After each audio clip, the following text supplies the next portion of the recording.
Step 2 of our hypothesis test is to calculate the test statistic.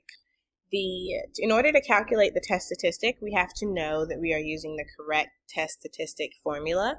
There are several different formulas that we will go over in the next several lessons. I will go ahead and tell you that for this particular hypothesis test that we are doing, the test statistic formula is that Z, which is our test statistic, is equal to X bar minus mu divided by sigma divided by the square root of n. That's the test statistic formula that we will be using for this example. The test statistic comes out to be a single number, and that single number represents your sample of data. So let's go ahead and calculate the test statistic for scenario 1. In scenario 1, remember that the sample mean X bar was calculated to be 40. The population mean was given to be 43. That's our mu. Sigma, we were given that the population standard deviation was 12. And the sample size, little n, that was given to us as 100.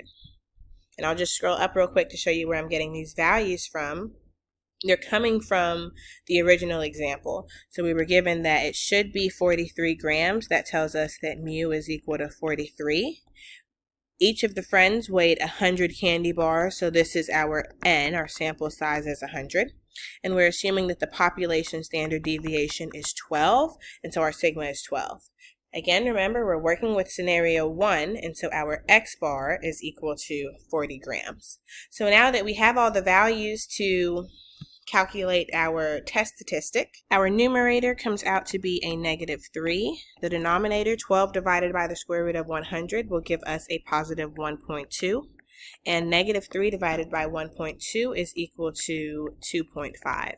And so that is our test statistic for scenario 1. And that is negative, a -2.5, because the 3 in the numerator is negative.